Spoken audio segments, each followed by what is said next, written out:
Mag-isang binubuhay ni Amer ang kanyang nag-iisang anak na si Topi. 3 taon na kasi mula nang iwan siya ng kanyang dating asawa na si Elena.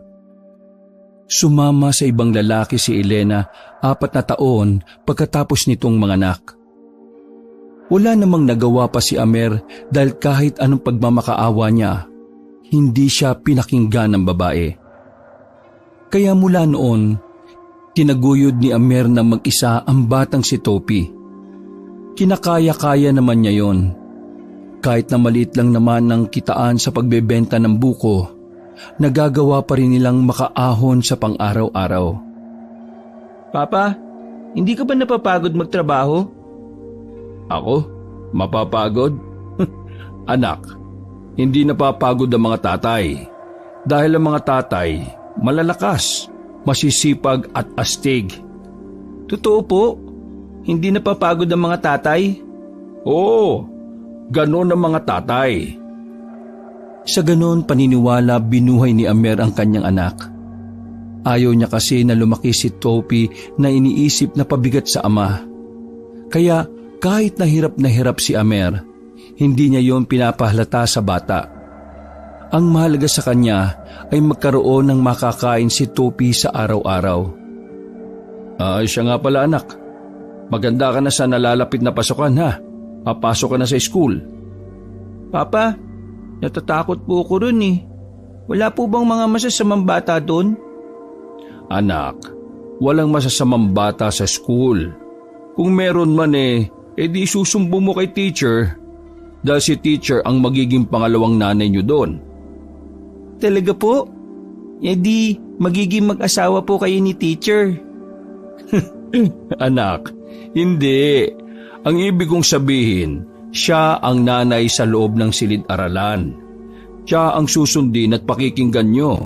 Kaya dapat igagalang nyo si teacher na parang nanay nyo. Tumangutango na lang ang batang si Topi. Hinimasimas naman ni Amer ang ulo ng anak. Pagkatapos ng pag-uusap na yon, ay hinayaan na muna ni Amer ang bata na makapaglaro sa labas. Naiwan siya sa bakuran at inasikaso na lang ang sinasaing. Wala pang ilang minuto, dumating naman ang kanyang kumpare, si Ambo. Ang nag-iisa niyang kumpare na talaga namang tumatayong magulang na rin kay Topi. O pre, naparito ka. May problema ba? Wala naman. Nandito lang ako para alokin ka ng mas magandang trabaho. Mas magandang trabaho? Teka, kung legal yan, tuloy ako dyan. Umupo si Ambo sa gilid at nakiinom sa kape ni Amer. Legal to siyempre. Anong tingin mo sa akin? Masamang tao. Ano nga yan? Factory pre, sa bayan. Mas malaki ang sahod doon. Tapos, may mga benepisyo pa. Doon ako napasok pre. Kahapon lang ako nagsimula. Alam mo naman na wala akong mga papeles, di ba? Hindi ako nakapagtapos.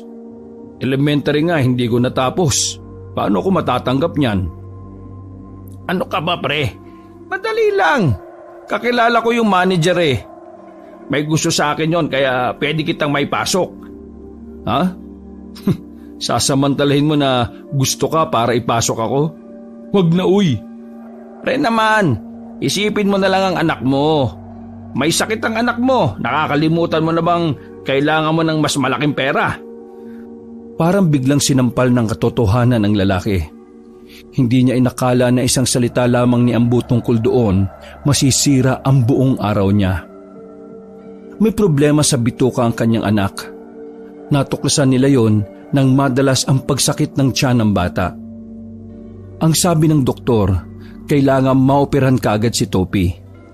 Kasi kung hindi, maaring maging cancer ang sakit ng bata. Pre, concerned din ako kay Topi. Lintik, inaanak ko yan Parang tatay na rin niya ako. Kaya kung anong alam kong makakabuti, tutulong ako. Kaya nga pre, pumayag ka na. Oo, sabihin nating hindi patas. Tama naman ang sinasabi ng kanyang kaibigan. Kaya sa huli, napapayag na rin siya sa gusto ni Ambo. Kailan ba tayo lalakad? Gusto mo ngayon eh. Pwede bang bukas na lang? Hindi pa kasi nakakauwi kapatid ko eh. Walang magbabantay kay Topi. Oo nga pala no. O sige, basta bukas sumanda ka na ha. Kasi bukas baka magsimula ka na kagad. Ha? Ganun kabilis? Oo, ganun kabilis. O paano? Bili lang ako ng pandesal. Baka masapok na naman ako ni tatay eh. Nagmamadaling lumabas si Ambo. Naiwan na lamang si Amer na nakatulala. Napapaisip siya kung bakit sa dami ng tao sa mundo, ang kanyang anak pa ang dumaranas ng ganong klase ng sakit. Bumuntong hininga na lamang siya. Kahit na ganon ang nangyayari sa kanilang buhay, naniniwala pa rin siya na merong awa ang Diyos para sa kanila. Kinahapunan, dumating na rin ang kanyang kapatid na si Henry. Ito ang kasama niya sa bahay. Ang binata rin ang laging nagbabantay kay Topi sa tuwing umaalis si Amer para magtrabaho. May dalang kung anong prutas ang binata. Napansin ni Amer na mukhang malaki-laki na naman ang kinita ng kanyang kapatid. Dahil yon sa pagbebenta ng mga nahuhuling bayawak sa madaling araw. Kuya, marami akong dalang prutas oh. Pakainin mo si Topi ah. Nasaan na ba yung batang yon? Nandun lang sa labas, naglalaro. Dapat kuya, wag mo na masyadong pinapagod ang batang yun. Baka lalong manakit ang tiyan nun. Henry, mas lalo siya magkakasakit kung raratay lang siya dyan sa higaan. Siya nga pala. Pabantay muna kay Topi bukas ha. Kasi ipapasok ako ni Ambo sa factory. Mas malaki ang kitaan doon. Alam mo na, mas okay na makakapag-ipon ako para maipagamot ko na yang si Topi. Kuya, bakit naman hindi ka nalang magpahinga? Baka mamaya ikaw naman ang magkasakit. Henry, hindi ako pwedeng magpetiks. Kailangan natin ng pera. Gusto kong makalis si Topi sa sakit na yon. Kada gabi na lang umiiyak siya sa sakit ng tiyan. Oo nga pala kuya. Nakabili pala ako ng pain reliever. Teka, pwede ba yan sa bata? Sabi ng nabilan kong butika, pambata daw to. May kamahalan nga lang pero ayos lang. Ay nako, pasensya ka na ha. Huwag ka mag-alala. Babawi ako sa iyo kapag gumaling na ang pamangkin mo. Naku, hindi na kailangan kuya. Ano ba naman? Pamangkin ko yan oh. Hindi naman yan ibang tao sa akin. Tinapik na lamang ni Amer ang kanyang kapatid sa balikat. Laking pasalamat niya dahil responsabling tao talaga ang kapatid niya. Kung wala ito, hindi na alam ni Amer ang gagawin sa buhay niya. Pagsapit ng kinagabihan, ay pinauwi na rin ni Amer ang kanyang anak. Sabay-sabay na nilang pinagsasaluhan ang daing na binili ni Henry sa bayan. Habang kumakain, narinig nila ang malakas na isang matandang boses sa labas. Nagpresenta na si Amer dahil siya rin naman talaga ang kailangan na matanda. Magandang gabi po, Aling Donna. Hindi naman gaanong maliwanag ang ilaw sa tapat ng bakuran. Napansin ni Amer na parabang naglalaway ang matanda. Ikaw Amer, kailan ka ba magbabayad ng utang niyo sa akin? Pasensya na po, Aling Donna. Gipit pa po kasi talaga eh. Problemado pa ako ngayon kung saan ako hahanap ng pampaopera sa anak ko. Pasensya na talaga ha. Amer naman, ilang beses na ba tayong nag-usap tungkol sa bagay na ito?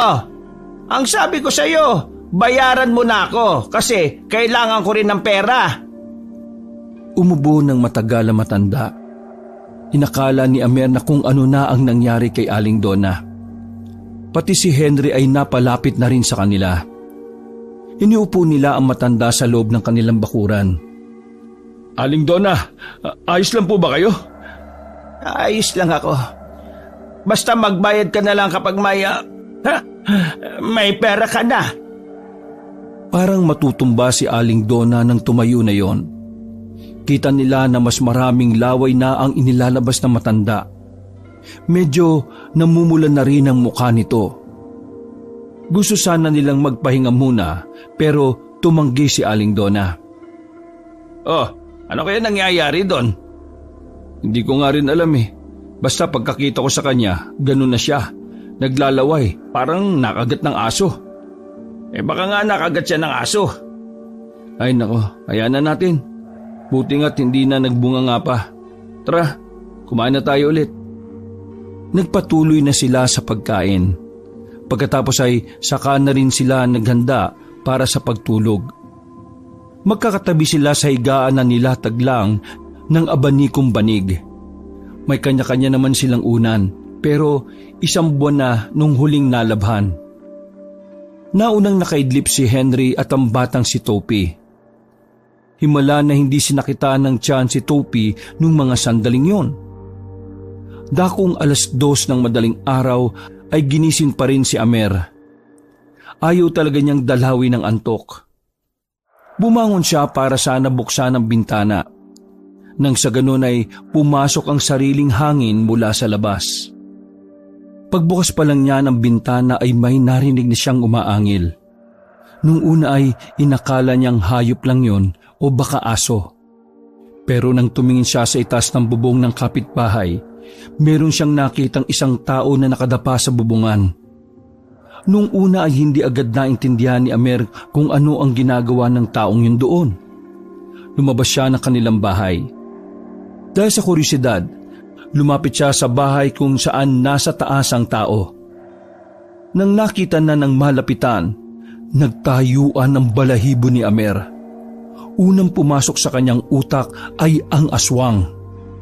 Isang babae na mahaba ang buhok, nakasuot ng bestida, at nang gumapang yun banda sa medyo natatapatan ng pose ng ilaw, nakita niya ang nakakatakot nitong muka. Kahit sinong pintor ay mahihirapang ipinta ang ganong klase ng muka. Mahaba ang dila at namumuti ang mga mata. Parang laylay din ng panga. Aswang to! Nataranta si Amer. Dali-dali siyang tumakbo pabalik ng kanilang bahay. Sinarado niya ang bintana at pintuan. Mga ilang sandali lang ay narinig na niya na may mga naglalakad sa bubungan nila. Mabigat ang paa na parang mabubutas na ang yero. Dinampot niya ang kutsilyo. Habang masarap ang tulog ng dalawa, nagbabantay at nakikinamdam lamang si Amer doon. Lintik kang aswang ka. Saan ka ba galing? Malakas ang tibok ng puso ni Amer sa mga sandaling yon. Pero ilang sandali lang, naramdaman niyang wala na ang aswang sa paligid. Nakahinga naman siya na maluwag. Buong akala naman niya ay magiging kalbaryo na rin ang kanilang buhay. Hindi na nakabalik pa sa tulog si Amer. Naghari na sa kanyang isipan ang nangyari. Naalala niya na buntis nga pala ang babae sa kalapit nilang bahay. Iniisip na lang niya na yun talaga ang pakay ng mga aswang. Walang tulog si Amer hanggang sa sumapit na ang umaga. 6:00 pa lang, rinig na niya agad ang usap-usapan sa kabilang bahay. Naramdaman din pala nila ang pangangaswang. Pero si Amer nanatiling siyang tikom tungkol sa bagay na yon. Ayaw niyang ipaalam kay Henry at Topi ang nangyari dahil bukod sa alam niyang matatakot ang dalawa, baka hindi na rin makatulog ang mga yon sa gabi. Habang nasa bakuran ay dumating na rin si Ambo. Nakabihis na ito habang si Amer naman ay nakapambahay pa rin. Oh, pambira ka naman pre. Ba't di ka pa nakahanda? Napakalmot na lamang sa ulo nang maalala niya na may lakad nga pala sila. Ay, oo nga pala. Pasensya na pre ha. O sige, magbibihis na ako. Nagmamadaling nagbihis ang lalaki. Simpleng polo shirt at pantalong maong lang ang suot niya. Yun lang din naman kasi ang pinakamatino niyang suot. Agad na silang lumakad ni Ambo.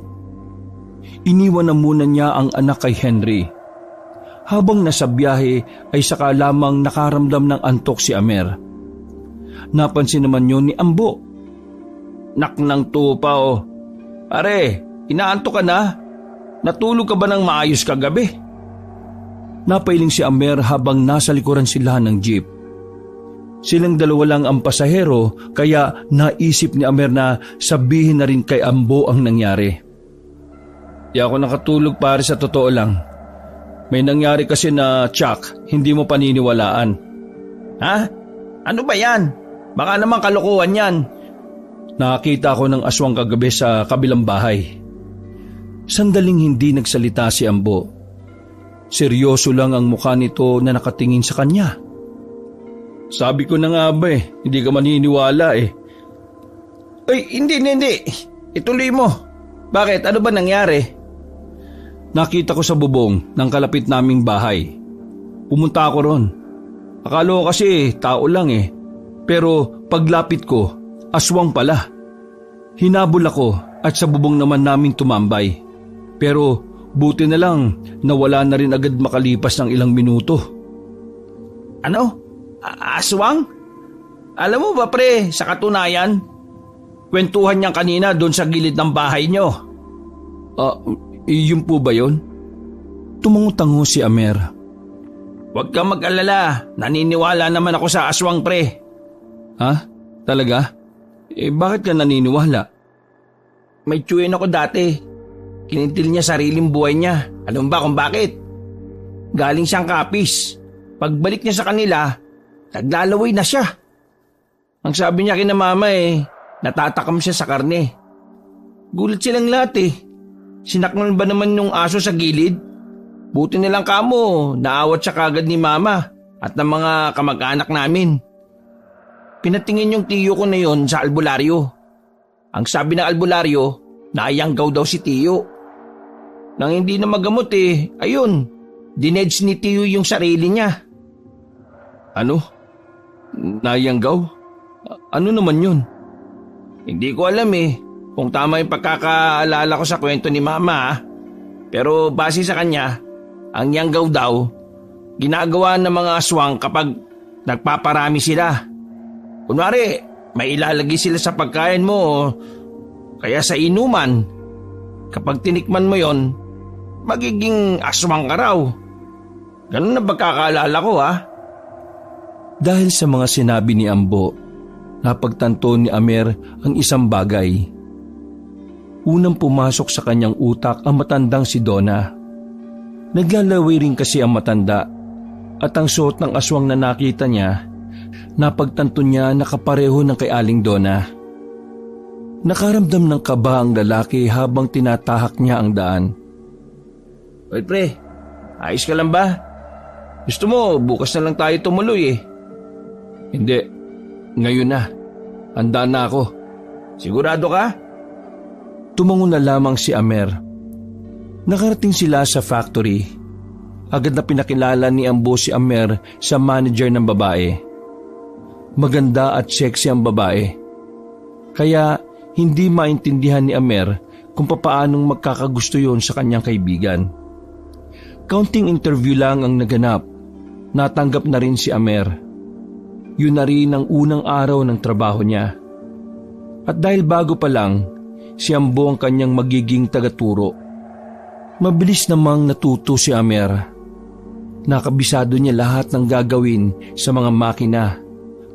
Pagdating kinahapunan, pinabayaan na siya ni Ambo. Hindi naman sobrang hirap ng trabaho. Mas magaan ngayon kumpara sa pagbebenta ng buko. Pagsapit ng 6:00 ay nag-uwian na rin sila. Hintayin mo ako sa labas pre Kausapin ko lang yung manager natin. May extra service. Nakakaloko pa ang ngiting ipinakita ni Ambo. Napapailing na nga lang din si Amer dahil doon. Hindi siya makapaniwala na may madedekwat na magandang dilag si Ambo. Ang nakakagulat pa, manager pa nila. Habang naghihintay sa gilid ng kalsada, may 2 lalaki ang narinig niyang nag-uusap. O pre, totoo nga raw, may kumakalat na aswang tapos nangyayanggaw daw sila. Ganun ba talaga sila magparami? Parang nakakatakot na tuloy kumain at uminom Napaisip si Amer noong mga sandaling yon. Nagtataka siya kung bakit sa tinagal-tagal niya sa probinsya nila, sa puntong yun ba nagkakaroon ng mga issue tungkol sa mga aswang. Maya-maya ay nakabalik na rin si Ambo. Malapad ang ngiti ng lalaki. Anip na pag-uusap yun ah. Halos kalahating oras. At saka, usap lang ba talaga? Bakit may lipstick ang liig mo? Mali pa ang pagkakabutonis mo oh. Usap lang yun pre, with lambing. Hanip ka talaga. Sobrang hanip. Kaklase ko kasi dati yun, patay na patay yun sa akin. Di ko pinapansin kasi di ko naman inakala na gaganda pala siya ngayon. O tara na nga lang. Kailangan ko na rin makauwi eh. Mag-aalas 7 na ng gabi. Baka wala pang kinakain yung dalawa sa bahay. Pairamin muna kita tapos bayaran mo na lang sa unang sahod mo. Nako, maraming salamat pre. Pumara na rin ng jeep ang dalawa. Mabilis lang ang biyahe dahil hindi uso ang traffic sa kanila sa probinsya. Pagdating nila sa kanilang lugar, naabutan nilang walang katao-tao sa bahay. Naiwan pa ang isang tsinelas ni Henry sa labas ng pintuan. Hindi rin maisara ng maayos ang pinto at nagkagulo ang ilang gamit ni Topi sa loob. Gagi, anong nangyari dito? Kinakabahan na si Amer noong mga sandaling yon. Paglabas nila, nakaabang na si Aling Donya. Seryoso ang mukhang nakatingin sa kanila.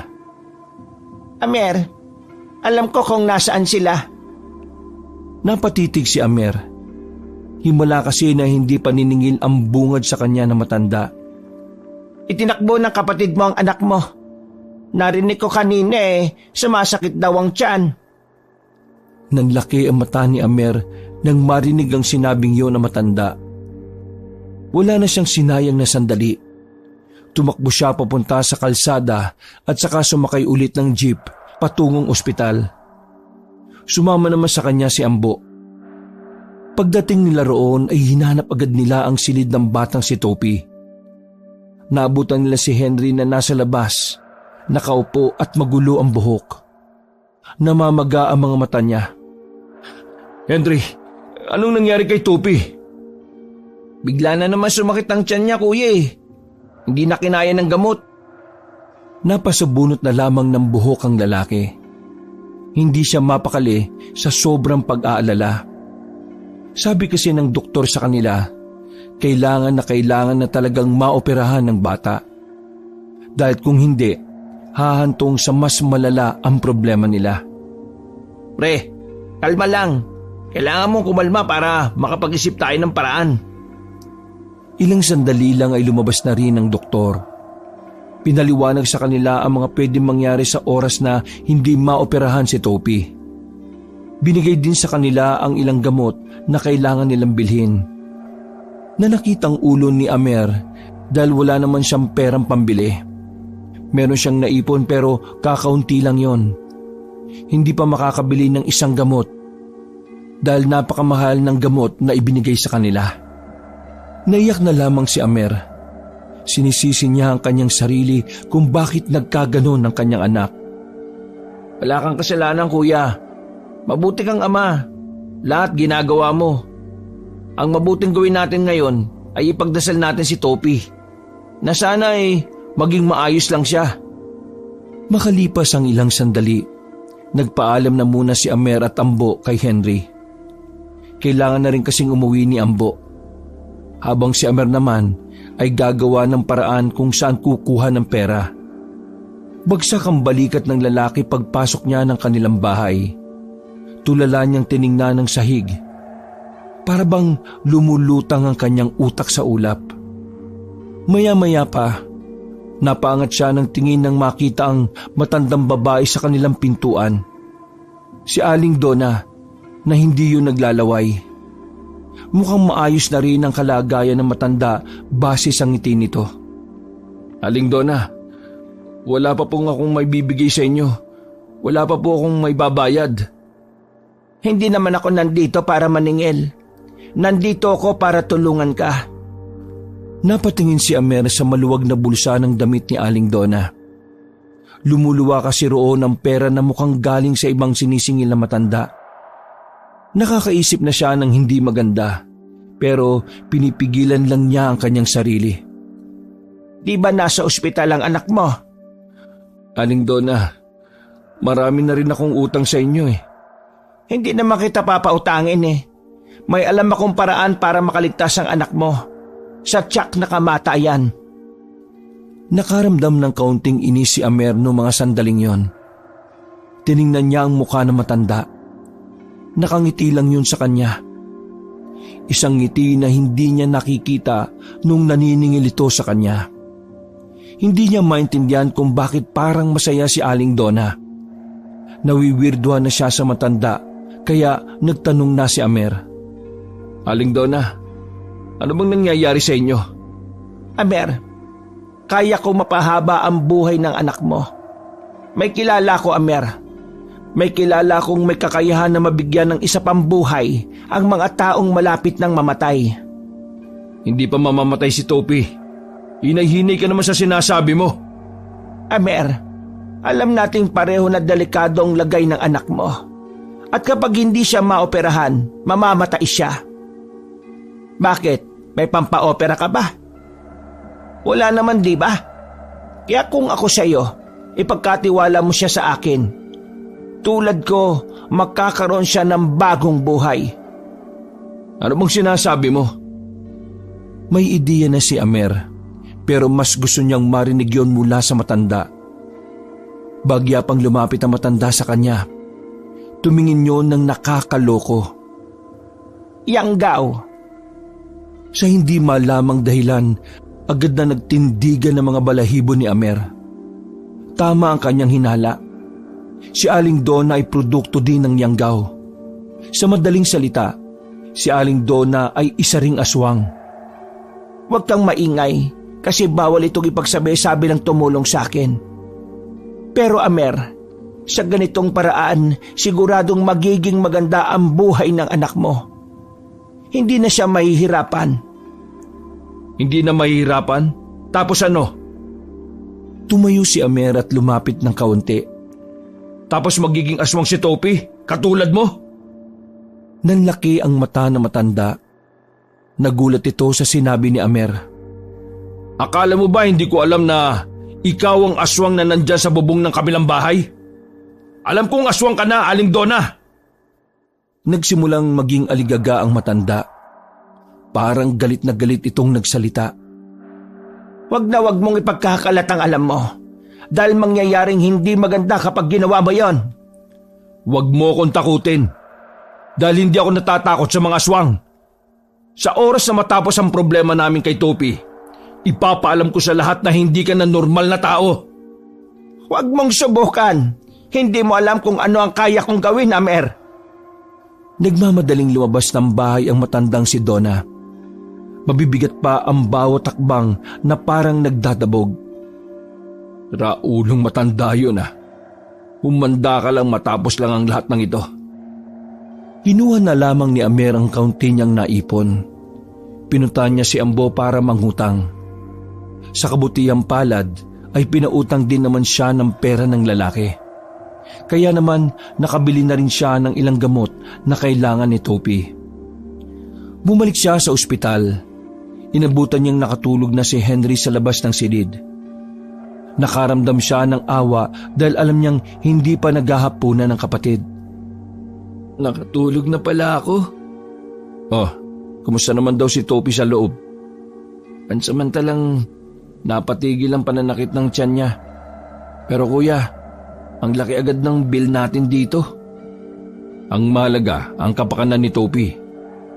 Kahit maganda lubog-lubog ako sa utang, ayos lang. Pasensya ka na kuya.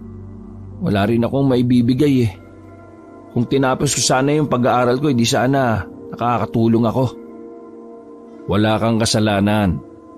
Nakikita ko naman kung gaano mo kamahal ang pamangkin mo eh. Ayos lang yun. May awa rin ng Diyos.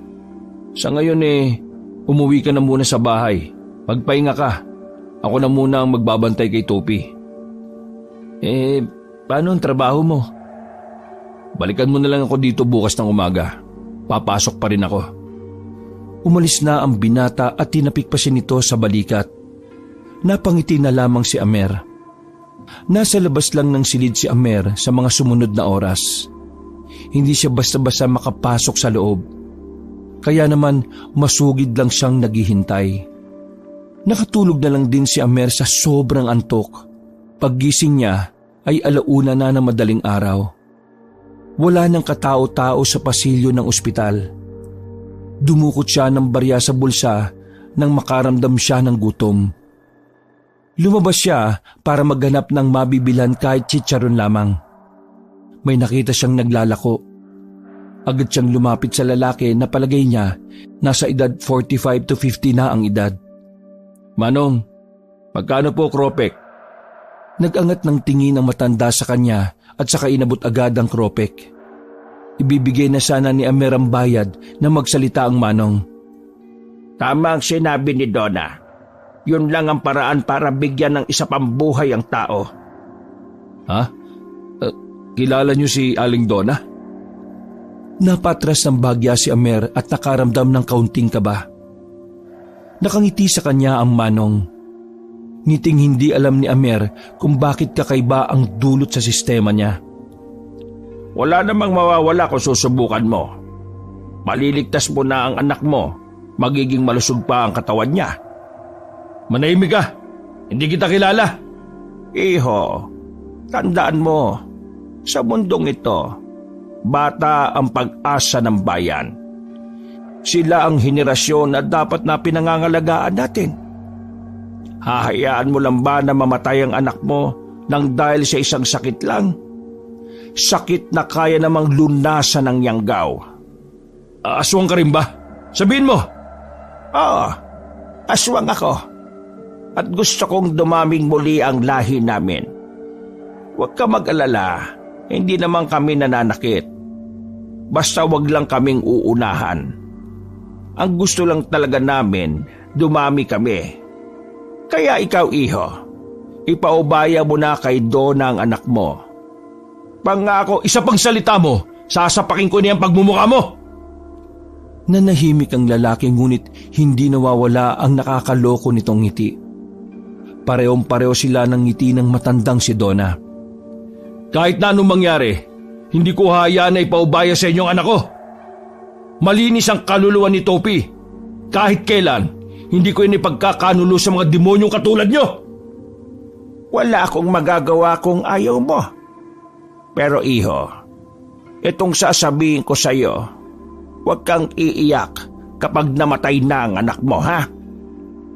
Tumawa pa ang manong at saka naglakad na rin palayo.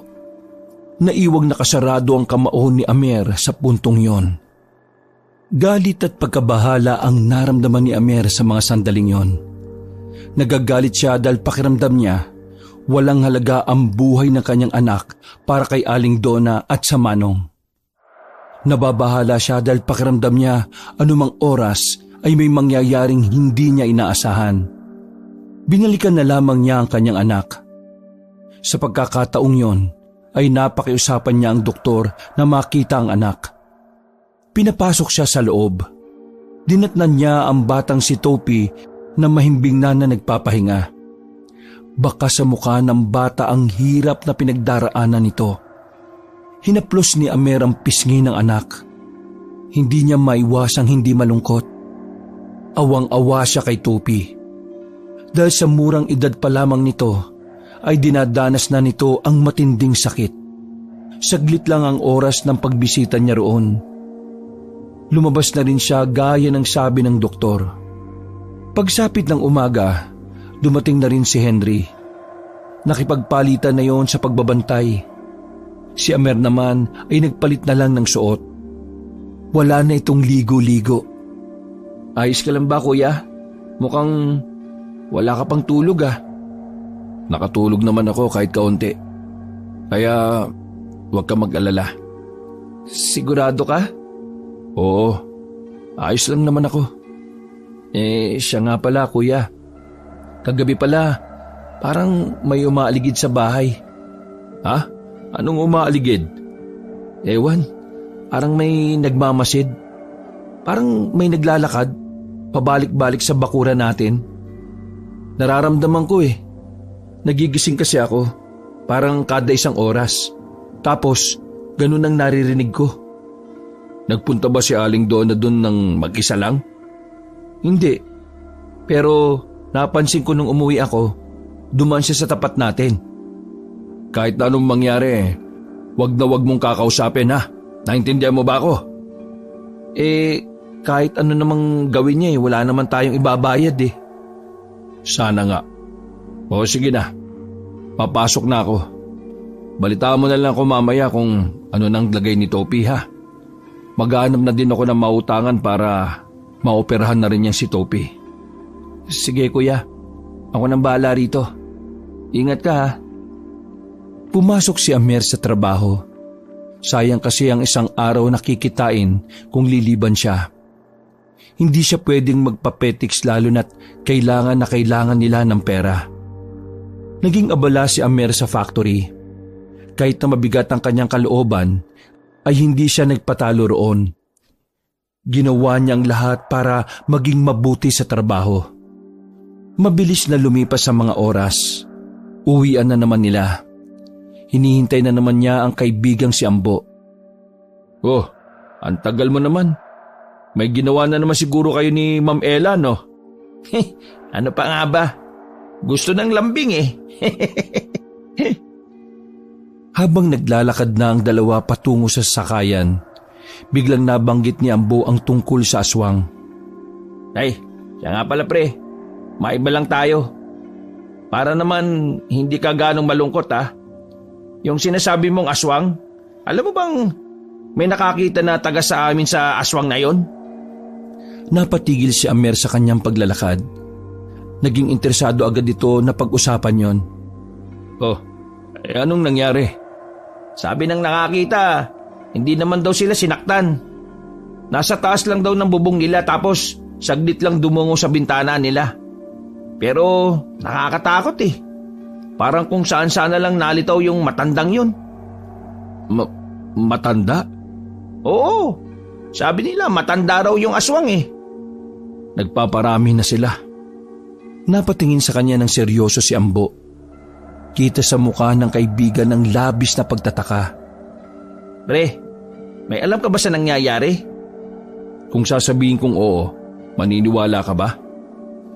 Hinila ni Ambo si Amer papunta sa gilid kung saan wala ng gaanong tao. Sabihin mo nga sa akin, kilala mo ba kung sino yung aswang na yon? Tumingin-tingin pa si Amer sa gilid bago nagsalita. Pre, hindi ko alam kung makukumbinsi kita. Pero si Aling Donna, yung aswang na kinukwento ko sa iyo noong una pa. Ha? Si Aling Donna? Yan ba yung pinagkakautangan mo? Oo, siya nga pare. Teka. Paano naman magiging aswang yun? May lahi bang aswang yun? O wag mong sabihing... Yanggaw. Yanggaw? Di ba alam mo naman yung Yanggaw? Ganun ang nangyari kay Aling Donna. Kung hindi ko pa nakwento sa'yo, may sakit yang si Aling Donna dati. Ang sabi malala na. Kaya nga laging nangungulit sa mga may utang sa kanya Pero nitong nakaraan lang, pumunta siya sa bahay. Naglalaway tapos nahihilo at umuubo-ubo. Yun na pala ang sintomas ng pagiging aswang niya. Sa palagay ko may kakilala siyang aswang at nagpayanggaw siya. Nagpayanggaw siya para humaba pa buhay niya. Oo, at yun ang gusto niyang mangyari kay Topi. Nagsalubong ang kilay ni Ambo. Mas lalo na siyang naguluhan sa dinagdag pa ni Amer. Ha? Teka. Ano na ba kinalaman ng inaanak ko rito? Inaalok ako ni Aling Donna na ipayanggaw na lang si Topi para mabuhay. Pero hindi ako pumayag. Abay dapat lang. Magiging aswang ang anak mo kapag pumayag ka. Pre, tingin ko nagpaparami talaga sila Wala silang patawad kahit na bata. Abay, dapat puksain na natin yan. Meron akong kilala pre, albularyo, tapos pumapatay talaga ng aswang. Kaso, taga-kapis pa yun Ilang araw pa yun bago makarating dito. Sa ngayon, si Topi na lang muna ang iisipin ko. Gusto ko na malagpasan niya yung nangyayari sa kanya ngayon eh. Kasi pare, hindi ko kinakaya kapag nahihirapan siya eh. Bumuntong hininga na lamang si Ambo sabay tapik sa balikat ni Amer. Palalagpasan din natin to, pre. At kapag nangyari yon, yayariin natin yung Aling Donna na yan. Siya nga pala. Sasama ka ba sa akin sa ospital? Oo, kaya nga dito tayo sasakay eh. Nang may dumaang jeep ay dali-dali nila yung pinara. Ilang minuto lang ang kanilang biyahe ay nakarating na rin sila kaagad sa ospital. Malayo pa lang ay natanaw na nila si Henry na parang masigla. Masaya ang binata na makalapit na sila. Tila ba isang magandang balita ang naghihintay sa kanila. Kuya, sabi ng doktor, bigla raw nawala yung problema ni Topi sa bituka. May himala, kuya, may himala. Halos maiyak na si Amer noong mga sandaling yon. Sa sobrang tuwa niya ay binuksan niya ang pinto. Bumungad agad sa kanya si Topi nang nakangiti. Sobrang saya ng bata nang makita siya nito. Anak, anong nararamdaman mo? May masakit pa ba sa'yo? Papa, maayos na po ako. Pwede na po ulit ako maglaro. Nako, salamat naman sa Diyos. Hindi talaga natutulog ang Diyos. Magiging perpekto na sana ang sandali para sa kanila. Kaso may binanggit si Topi. Isang tao na kinatatakutan ni Amer na makalapit sa anak. Papa, si Lola ba yung nagpunta kanina? Ha? Lola mo? Anak, matagal nang wala ang lola mo. Baby ka pa nun. Sino po yung matanda kaninang babae? Sabi niya, apo niya po ako eh. Binigyan niya pa nga po ako ng orange juice. Pag inom ko po nun, bigla na lang po akong lumakas. Nang Henry, anong sinasabi ni Topi? Kuya, hindi ko alam. Kanina umalis lang ako saglit para umihi. Pagbalik ko okay na siya eh. Ang itawag ko raw po sa kanya, Lola Donna. Nagtayuan ang balahibo ni Amer nang marinig ang sinabi ng bata. Parang biglang gumuho ang mundo niya. Pero sa mga sandaling yon, pinilit na lamang niyang hindi ipahalata. Papa, ayos lang po ba kayo? Hindi po ba kayo masaya na magaling na ako? Siyempre, masaya ako anak. Sobrang saya ko kasi hindi ka na nahihirapan. Marami pong salamat sa pag-asikaso, Papa. Niyakap na lamang ni Amer ang kanyang anak. Nang dumating na ang doktor ay naglabasan na rin silang lahat. Napaupo na lamang si Amer sa gilid. Sobrang dismayado ang muka. Balisa at parang nalugi sa negosyo. Nagtaka naman si Henry sa naging reaksyon ng kanyang kuya. Para kay Henry, dapat si Amer ang pinakamasayang tao sa mga sandaling yon. Pero ang hindi niya alam, hindi pala dapat ikatuwa ang nangyari. Kuya, bakit parang hindi ka naman masaya? Hindi ka ba masaya na nawala na ang sakit ni Topi? Henry, hindi tayo dapat maging masaya. Ha? Bakit? Hindi kita maintindihan, kuya. Henry, magiging aswang na si Topi. Ha? Ano? Anong kalukuhan naman yan, kuya? Kuya Ambo, anong sinasabi nito ni kuya? Henry, naalala mo si Aling Donna? Yung naglalaway nung nakaraang gabi, sabi ng kuya mo? Sintomas ng pagiging aswang yon. Nagpayanggaw si Aling Donna para mas humaba pa buhay niya. Pero kapalit nun, magiging aswang na siya. Si Aling Donna, nung nakaraan kinausap niya yung kuya mo. Gustong gawing aswang si Topi para mawala yung nararamdaman ng bata. At kanina, hindi natin alam na nakalapit na pala siya kay Topi. Hindi rin natin alam kung ilang araw ba to na makikita natin ang sintomas at kung kailan siya magiging aswang. Naguguluhan at nabibiglaman sa kanyang narinig. Napaupo na lang din si Henry sa sahig. Kailangan natin maagapan ito. Paring Ambo, pwede bang tawagan mo mamaya yung kilala mong albularyo mula sa Kapis? Kailangan natin mapagamot si Topi para mawala yung yanggaw sa kanya. O sige, walang problema pre. Mamaya pag uwi ko, kakausapin ko kagad si Papa para mapapunta agad dito yung albularyo. Kasalanan ko ito, kuya. Kung binantayan ko lang sana si Topi, hindi sana makakapasok yun dito sa kwarto eh. Henry, wala nang saysay kung magsisisihan pa tayo. Ang kailangan nating gawin ngayon ay umisip ng paraan.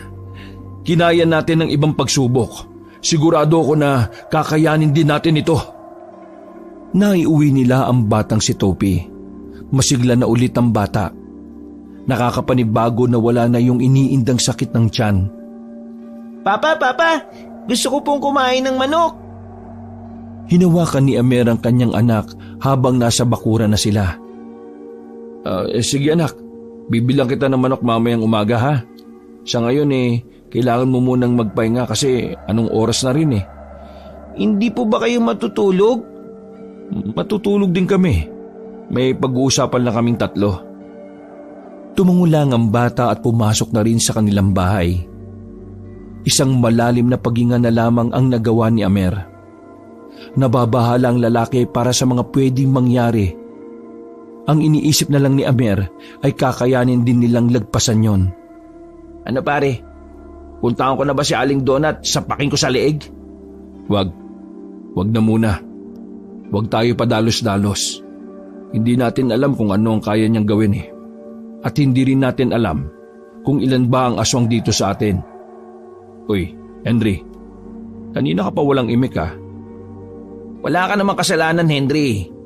Sadyang salisigang lang talaga yung matandang yon. Sige na, Henry. Samahan mo na si Topi magpahinga. Walang imik na rin si Henry nang pumasok yon sa loob. Naiwan si Amer at Tambo sa bakuran. Hindi na muna ako papasok bukas. Sasamahan kitang mag-asikaso ng problemang ito. Ay, nako. Pasensya na pre ha. Pati trabaho mo naabala eh. Hindi. Ayos lang naman. Tsaka, di naman ako matatanggal dun eh.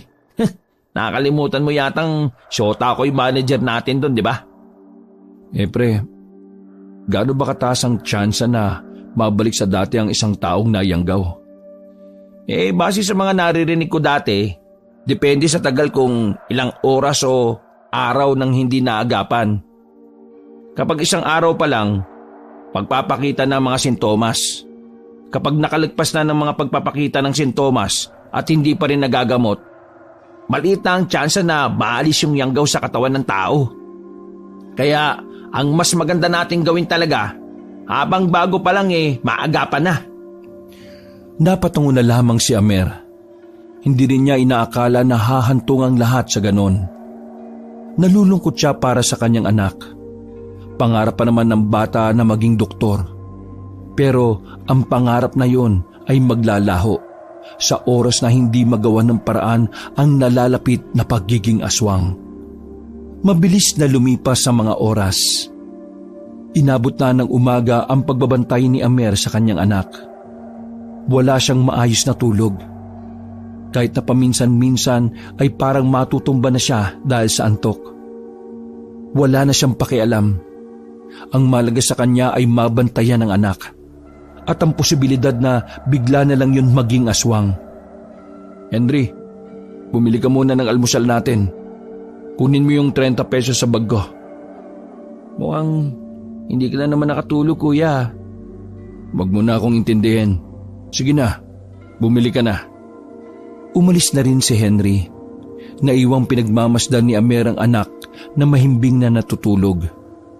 Habang nakatingin siya kay Topi, nakita niya ang maliit na ugat na umuumbok sa bandang liig ng bata. Napalapit agad siya at sinuri ito. Doon na rin niya nalaman na pinagpapawisan na malamig si Topi. Nagising ang batang si Topi. Pagdilat ng mga mata nito ay bahagya na yung namumula. Nagtutulo-tulo na rin ang laway ng bata. Anak, naririnig mo ba ako? Nakikilala mo ba ako, anak? Tumingin sa kanya ang bata. Seryoso lang ang mukha nito. Papa, nagugutom at nauuwaw po ako. Nakahinga ng maluwag si Amer. Buong akala niya ay nawala na sa katinuan ang kanyang anak. Anak, bumili na ang Tito Henry ng makakain ha. Hintayin na lang natin. Mga ilang sandali lang ay nakabalik na rin si Henry na dala ang isang supot ng pandesal. Pero hindi yun ang pagkain na gusto ng bata. Anak, ito na ang almusal mo. May palaman pa yan. Nilagyan ng tito mo ng keso yan. Papa, ayoko po ng ganyan eh. Parang ano po, parang gusto ko po ng hilaw na karne. Sa sinabing yon ng kanyang anak ay nataranta na si Amer. Agad-agad itong kumuha ng lubid. Walang pagdadalawang isip na nagpatulong si Amer para itali si Topi sa haligi. Papa, Tito, bakit niyo po ito ginagawa sa akin? Bakit niyo po ko tinatali? Hindi niyo na ba ako mahal? Naiiyak ang dalawa habang ginagawa nila yon sa bata. Hindi man nila kagustuhan pero wala silang magagawa. Ayaw naman nilang makalabas ng bahay si Topi. Kapag nagkataon, may mga taong makakakita sa kanya. Dahilan para malagay ang bata sa tiyak na kapahamakan. Anak, tawarin mo si Papa ha. Kailangan gawin to ni Papa eh. Para din ito sa kapakanan mo. Ano po ba ako? Bakit niyo po ako tinatali? Topi, mahal ka namin. Kaya namin to ginagawa para hindi ka mapahamak. Naitali na nila si Topi sa haligi. Napayak na lang din ng bata. Naguguluhan yun sa mga nangyayari. Pero ang mas nangingibabaw na kay Topi sa mga sandaling yon ay ang pagkatakam niya sa hilaw na karne. Papa, nakikiusap po ako. Gusto ko po ng hilaw na karne. Gutom na po ako eh. Pakiusap po, Papa. Parang lantang gulay na si Topi sa mga sandaling yon. Kaya naman nakaramdam agad ng awa si Amer. Pero biglang dumating si Ambo para pigilan ang gustong mangyari ng bata. Amer, pare, wag mo siyang pakainin ng karne. Kapag ginawa niyo yun mas mapapabilis ang pagiging aswang niya. Pero pre, tingnan mo naman. Inangina na. Huwag kang maniwala dyan pare. May dugong aswang na si Topi. At ang mga aswang, magagaling silang manlinlang. Kapag binigay mo ang gusto niya, mas lalo tayong mahihirapan. Muling tumingin si Amer sa kanyang anak. Nakatingin lang yun sa kanya habang pulang-pula ang mga mata. Naglalawa na rin ang laway ng bata. Pre, kailangan yung tatagan. Hintayin muna natin yung albularyo. Lumabas na lamang ng bahay si Amer. Hindi niya kasi kayang makita na nahihirapan ng ganon ang kanyang anak. Nagsarado naman ang kanyang kamao nang maalala si Aling Donna. Nung umagang yon, kumulo ang dugo niya para sa matanda. Mabilis siyang naglakad patungo sa bahay ng matanda. Nakasunod din naman agad sa kanya si Ambo. Uy, saan ka pupunta? Ano? Babasagin mo mukha ni Aling Donna? Di ba sabi mo huwag tayong padalos-dalos? Puro galit lang ang nararamdaman ni Amer sa mga oras na yon. Hindi niya mapapatawad si Aling Donna sa ginawa nito sa kanyang anak. Nang marating na nila ang bahay na matanda, nakita niya yun sa bakuran. Kaswal at kalmado. Nagwawalis na parang wala itong ginawang masama. Walang pagdadalawang isip na pumasok si Amer sa bakuran na matanda. Amer, magbabayad ka na ba ng utang? Ikaw ang magbabayad ng ginawa mo sa anak ko! Nakalimutan ni Amer na matanda ang nasa harapan niya. Basta ang utak niya lang ay aswang ang matanda. Sinapak ni Amer ang mukha ni Aling Donna. Tumumba ang matanda pero agad ding namang nakatayo. Parang walang nangyari sa suntok niya. Kaya hindi pa nakontento si Amer. Sinundan pa niya ng maraming suntok. Pero paulit-ulit lang na nakakatayo ang matanda kahit dugo na ang nguso nito. Alam mo ba kung bakit nakakabangon pa rin ako? Kasi aswang na ako. Yun ang magandang epekto ng yanggaw. At ganito rin ang magiging epekto sa anak mong si Topi. Napakawalang hiya mo! Pati ba naman bata dinamay mo sa kademonyohan mo? Papatay kita! Inawat ni Ambo si Amer nang mapansing may mga taong nakakakita sa kanila. Pinagbubulungan na sila ng mga dumaraan. At ang iba sa mga yon ay masama na ang tingin kay Amer. Pare, kalma. Baka makulo ka naman sa ginagawa mo. Kahit na anong gawin mo, aswang na ang anak mo. Hihintayin na lang nating maging ganap siyang aswang na kagaya ko. Kagaya kong hindi na basta-basta magkakasakit at hindi rin basta-basta mamamatay. Tawa ng tawa ang matanda kahit naduguan naman ang bibig nito. Hinila na ni Ambo si Amer paalis sa lugar na yon. Pagbalik nila sa bahay ay kalmado na ang batang si Topi. Pinainom lang yon ni Henry ng tubig. Kumalma na siya kuya sa tubig, pero hanggang kailan natin siya idadaan sa tubig? Hanggat wala pa ang albularyo, kailangan natin siyang tiisin. Naawa na ako sa batang ito kuya. Kapag nakita ko talaga yung Aling Donna na yan, sasapakin ko yan eh. Wala akong pakialam kung aswang siya o matanda siya. Pinagsasapak na ng kuya mo, pero wala pa rin nangyari. Napansin ni Henry ang mga dugo sa kamao ni Amer.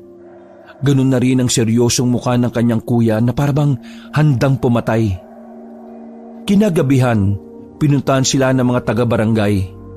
May mga residente kasing nagsumbong na si Amer ay binubugbog daw ang matandang si Donna. Nabahala si Amer, lalo pat alam niyang delikado ang lagay ni Topi. Noong mga sandaling yun kasi, mas lumalala na ang kalagayan ng bata. Hinang-hina na yon, pero umaatungal na rin na parang hayop. Hey, my name is David. I am the new head of Tanod here in our barangay. You, Amer, I just want you to know that there is a group of chismosa that reported you for punching Lola Donna inside her bakuran. We're just here to invite you to barangay and give you a statement regarding this issue. Pre, bakit nag-i-English to? Pre, foreigner. Yan yung foreigner na naligaw dito 2 years ago. Nag-sideline sa barangay yan. Ngayon naging tanod na pala. Paano ko sasagutin yan? Hindi naman ako maalam sa English. Bahala ka na. Basta sumagot ka. Huminga ng malalim si Amer. My name is Amer. Yes, I did punching Aling Donna. I punched her face because she did wrong to my lovely son. Aling Donna is the aswang. Believe it or not, she is the aswang. She yanggaw people to make the aswang multiply.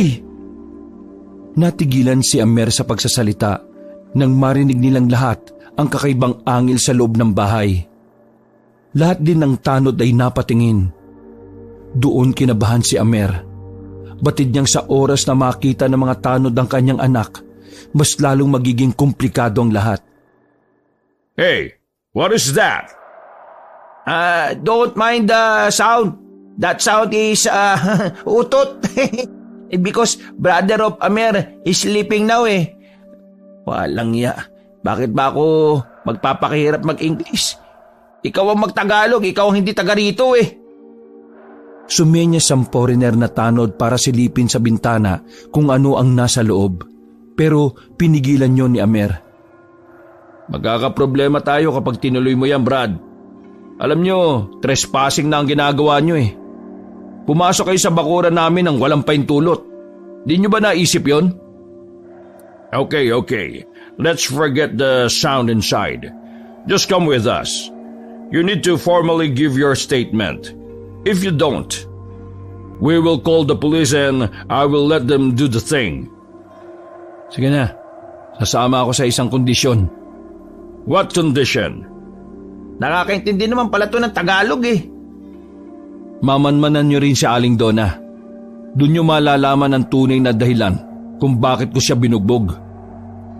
Tumango lang ang tanod na si David. Lalabas na sana sila ng bakuran nang bigla na namang umangil ang batang si Topi. Napatigil ang mga tanod at nagkakatinginan. Nang nasa aktong lalapit ang mga yon sa loob ng bahay, tinulak ni Amer at Ambo ang mga tanod. Dali-dali silang pumasok sa loob ng bahay. Inabutan nila si Henry na kakaalis lang ng tali sa bata.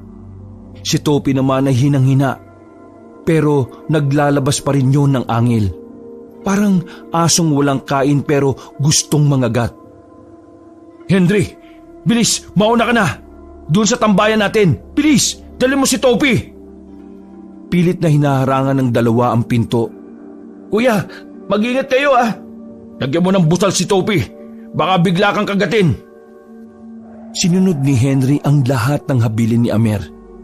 Dali-daling umalis ang dalawa at dumaan sa malaking bintana sa likod ng bahay. Sige na pre, sumunod ka na sa kanila. Ako nang bahala rito. Sigurado ka ba? Mapapama ka. Bilis na, dami yung pagdaldal. Buisit na yan. Wala na silang nagawa nang mabuksan na ng mga tanod ang pintuan. Galit na galit si David sa kanila at pinagpapapalupa sila ng manipis na kawayan. Nahuli ang dalawa. Dinala sila sa barangay. Pero dahil si Amer lang ang may dapat linawin, siya lang ang dinala sa loob. Nagbigay ng salaysay si Amer. Pero siyempre, hindi naman yung pinaniwalaan ng kapitan. Ipapasa na sana si Amer sa mga pulis. Buti na lang talaga ay may isang residente ang nagsumbong sa barangay. Si Aling Donna raw may kinain na kambing sa ibang bakuran. Yan ang sinasabi ko sa inyo, kapitan eh. Aswang nga si Aling Donna. Siya ang pumapatay sa mga alagang hayop dito. Nagpaparami sila. Nangyayanggaw yang si Aling Donna. Agad na pinautos ni kapitan na kumpirmahin ang sumbong ng residente. Makalipas lang ang ilang minuto, naririnig na lang nila na mayroong nagsisigawan. Bumalik ang mga tanod na dala ang balitang totoong aswang nga si Aling Donna. Dahil doon, pinaalis na si Amir sa barangay. Nakahinga ng maluwag ang lalaki. Akala niya ay makukulong na siya sa ginawa niya kay Aling Donna. Pre, kailangan kong puntahan sila Henry at ang anak ko. Ikaw, umuwi ka na sa inyo. Baliw, anong gagawin ko sa amin? Ayaw bang tinutulungan kita? Hindi naman sa ganon. Alam mo pre, may kutob ako na yung bahay sa kanan namin, may kutob silang aswang na si Topi. Nakita ko kanina eh. Sumisilip sila sa bahay at nagbubulungan. Kaya ikaw, kailangan mo maiwan. Hintayin mo ang balita sa albularyo. Basta pare, matatagpuan mo kami sa kubo. Doon sa dating sakahan na tinatambayan natin. Sige pare. Mag-iingat ka ha. Naghiwalay na ang dalawa. Dali-daling tumakbo si Amer para sundan ng kanyang kapatid at ang anak. Habang naglalakad sa kalsada, nararamdaman niya na may ilang mga residente na sumusunod sa kanya. Malakas ang kutob niya na may hinala na rin ang mga yon. Bibilisan na sana niya ang paglalakad nang biglang tawagin siya ng isa sa mga yon. Tinanong siya tungkol sa kalagayan ng kanyang anak. Kung si Topi raw ba ay malapit ang maging aswang. Nang marinig pa lang yon ni Amer, alam na niyang hindi maganda ang mangyayari sa oras na yon. Napagtanto rin niya na hindi siya dapat pumunta sa kinaroroonan ng dalawa. Kaya kailangan niyang ilayo ang mga taong sumusunod sa kanya. Tumakbo siya ng mabilis. Hinabol siya ng mga residenteng may dala ring pana at itak. Para mas mahirapan ng mga yon, pumasok na siya sa kagubatan. Wala na siyang pakialam kung may banta ng aswang doon. Nang nasa pusod na siya ng kagubatan, naramdaman niya na may mga nakapalibot sa kanya. Huminto si Amer nang makitang naghintuan din ng mga tao. Walang ya, naipit na ako sa sitwasyon na ito ah. Mukhang may aswang pa. Lintik. Parang mga paniking nag-iingay ang mga aswang na nasa itaas ng mga puno. Makalipas ang ilang sandali, nagparamdam at nagpakitan na rin ang mga yon. Hindi makapaniwala si Amer na hindi lang pala si Aling Donna at ang matandang lalaki ang aswang. Meron pa palang iba. Kailangan ko na makaalis dito. Habang kinakalaban ng mga residente ang mga aswang, Sinamantala ni Amer ang pagkakataon para makatakas. Mabuti na lang talaga ay wala na siyang nakasalubong na aswang noong mga sandaling yon. Kaya naman nagmamadali na rin siyang makaalis. Nakalabas siya sa gubat na yon. Wala siyang sinayang na mga sandali. Tinungo niya kaagad ang kinaroroonan ni Henry at Topi.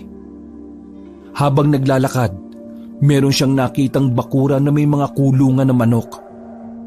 Wala nang pakialam si Amer. Kinuha niya ang isang manok sabay takbo ng mabilis. Makalipas lang ang halos 15 minutos, narating na rin niya ang malawak na palayan. May kubo-kubo sa gilid. Doon naabutan ni Amer si Henry at Topi. Kuya, nandiyan ka na pala. Bakit may dala ka manok? Sinilip ni Amer si Topi sa loob, hinang-hinana na nakahiga. Henry, itali mo si Topi. Papakainin natin siya. Pero ang bilin sa atin ni Kuya Ambo, wag daw. Hindi ko na kaya, Henry. Hindi ko na kayang makita na ganyan si Topi. Pumasok sila sa loob. Napalunok ng laway si Amer dahil sa awa sa bata. Papa, pakakainin niyo na po ba ako? Pangako po, hindi na po ako magiging makulit. Itatali ka lang muna ni tiyo mo, ha? Tapos, pakakainin na kita.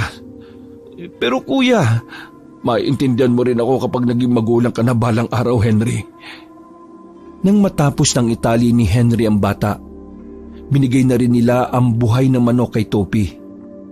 Tumalikod sila sa bata. Mga ilang sandali lang, narinig na lang nilang umiiyak na ang manok. Sinikmura na lamang na magkapatid ang bawat tunog ng buto ng manok. Inisip na lang nila na para lang din naman yon sa kapakanan ni Topi. Dahil kung hindi nila yung gagawin, mamamatay sa gutom ang bata. Dahil ang aswang, mas malala ang gutom na nararamdaman kumpara sa tao. Dahan-dahan silang humarap makalipas lamang ng 5 minuto. Tanging mga buto at ulo na lang ng manok ang natira. Nagkalat din ang mga dugo sa sahig at mga balahibo. Maging sa katawan na rin ni Topi ay may mga dugo rin. Papa, maraming salamat po. Tito Henry, maraming din pong salamat sa inyo. Umupo si Amer at kinausap ang bata ng mahinahon. Anak, ipangako mo sa akin na hindi ka mananakit ng tao, ha? Anak, hindi na ikaw ang dating Topi. Hindi ka na tao. Pero huwag ka mag-alala. Ginagawa ni Papa ang lahat para maibalik ka sa dati. Sinasabi niyo po ba na isa na akong aswang? Nagkatinginan si Amer at Henry. Nagdesisyon na lang din si Amer na ipagtapat ang katotohanan sa bata. Oo, anak. Nang dahil sa isang masamang gawain, naging aswang ka. Pero kahit na gano'n ang nangyari, kahit kailan, hindi nagbago ang pagtingin namin sa iyo. Di ba, Henry? Oo, pamangkin. Ikaw pa rin yung paborito kong pamangkin. Hindi yun magbabago kahit na maging ano ka pa. Pero hindi na ako makakapag-aral kasi aswang na ako. Di ba ang aswang iniiwasan ng mga tao? Anak, may darating na tulong para sa iyo. Makakabalik ka pa sa dati. Maalis ang pagiging aswang mo. Ang kailangan lang natin gawin magtiwala sa Diyos. Magdasal tayo, sana maging maayos na rin ang lahat. Pakikinggan pa rin ba ako ni Papa Jesus kahit aswang na ako? Oo naman, anak. Kasi mabuti kang bata. Pero anak, ngayon sana maintindihan mo na kailangan ka muna naming itali, ha? Pakakawalan ka rin namin kapag nakarating na ang albularyo na tutulong sa atin. Tumangulang ang bata. Kahit papaano ay nasa katinoan naman si Topi. Pero may mga pagkakataon naman na bigla-bigla na lang nagwawala ang bata. 2 araw ang nakalipas. Naroon lang sila para bantayan ng batang si Topi. Ilang manok na rin ang ninakaw ni Amer sa bawat bakura na madadaanan niya. Lahat ng gawaing yun ay nilulunok niya para lamang sa kanyang anak. Gabi na nun, dakong 6:00. Nasa labas lang ng kubo si Amer at Henry. Hintay sila ng hintay kay Ambo, pero wala pa rin balita. Kahit anino man lang nun ay hindi nila nasilayan. Kuya, 2 araw na tayo dito. Darating pa ba si Kuya Ambo at yung albularyo? Hindi ko nga rin alam eh. Pero sana dumating na sila. Hindi ko na alam kung anong gagawin natin eh. Yung ibang napapadaan, naghihinala na kung sino tayo. Hindi magtatagal, malalaman nilang may tinatago tayo sa kubo na ito. Ay naku naman, nasaan na ba kasi si Kuya Ambo? Pagsapit ng 8:00 ng gabi, kung kailan tulog na ang mga tao sa malapit na baryo, palihim na namang nag-iikot si Amer. Naghahanap na naman siya ng hayop na pwedeng ipakain sa kanyang anak. Sa kabutihang palad, may nakita siyang ligaw na manok. Agad niya yung dinakma. Kumaripas ng takbo si Amer. Tuwang-tuwa ang lalaki dahil di hamak na mas malaki ang manok na yon. Anak, may pagkain ka na. Inabot agad ni Amer ang manok at agad din namang nilapa yon ni Topi. Sa 2 araw na nila na naroon, nasanay na lang silang pinapanood ang pagkain ng bata.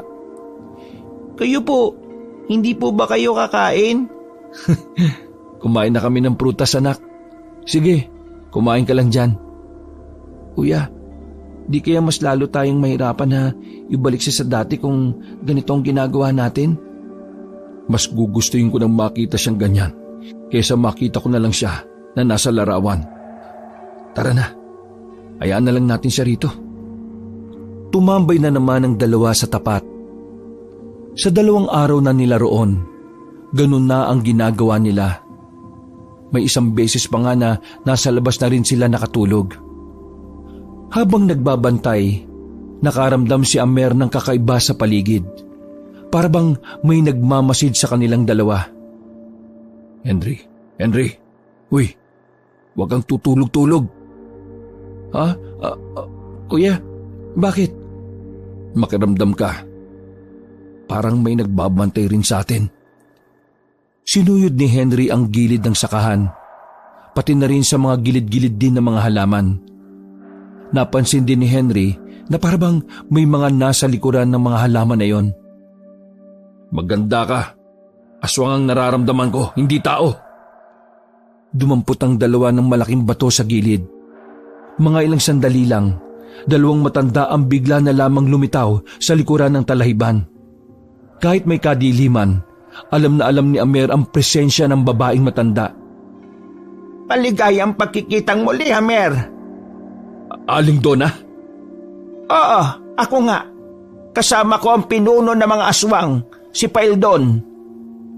Magandang gabi sa inyong 2. Kalmado at mababa lang ang tinig ng matandang lalaki, pero ramdam pa rin ni Amer ang kabigatan sa kanyang kalooban. Anong kailangan nyo?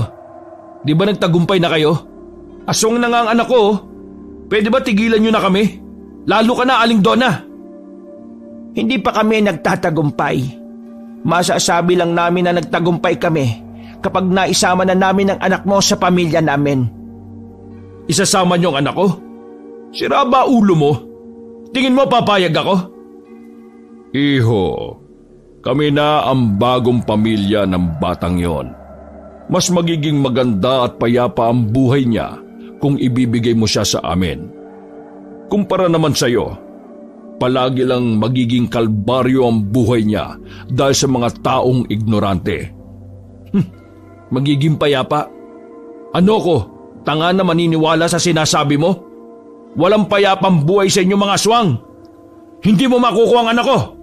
Kaya mabuti pa, magtinda ka na lang ng chicharon sa tapat ng ospital.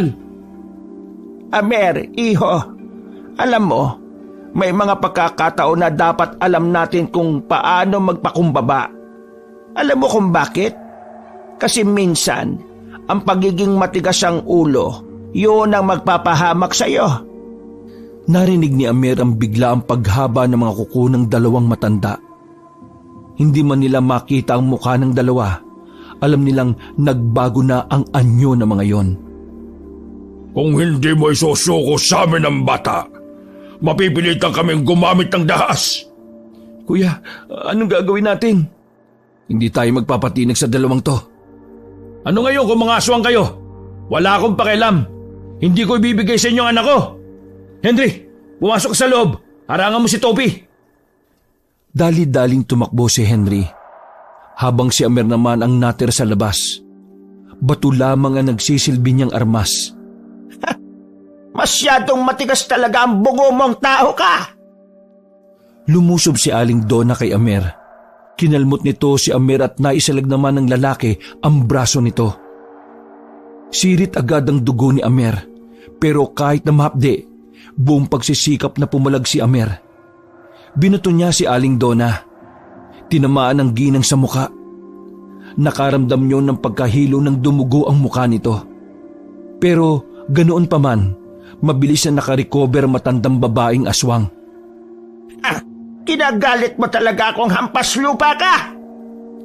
Pinagkakakalmot ni Aling Donna ang lalaking si Amer. Duguan na ang mga braso ni Amer sa kakasalag niya. Unti-unti na ring napapaluhod si Amer. Pero ganun pa man, humaharang pa rin siya sa pinto ng kubo. Hindi siya papayag na makapasok doon ang dalawang aswang na yon. Akala nyo, makakapasok kayo dyan? Hindi! Napadapa na si Amer sa lupa, pero hinawakan niya sa paa si Aling Donna. Punyemas, tutuluyan na kita! Nasa aktong gigilitan na sana siya ng leeg gamit ang mahahabang kuko, nang bigla na lang may tumaga kay Aling Donna. Nanggaling yun sa gilid ng kubo. Pagkataga, tanggal agad ang kaliwang kamay ng aswang.